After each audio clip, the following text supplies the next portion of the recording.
Righto, let's go to the front of the Courier Mail. Lack of scrubs. Hospital not clean during virus cluster.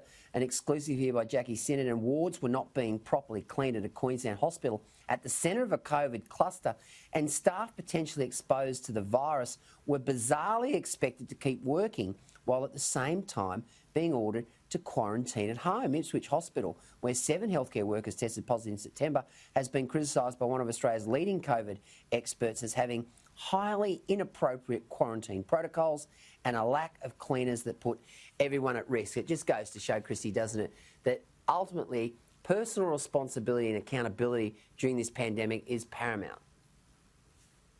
It is, and it's also incumbent upon state governments to ensure they have the amount of PPE required to protect frontline workers and to consider people who work in the hospital environment where COVID is occurring, such as cleaners, such as people who answer phones or work in administration, also to extend the view of them being frontline workers too, because they are working in that environment and they have families that they go home to at night, and they too are worried about their protection.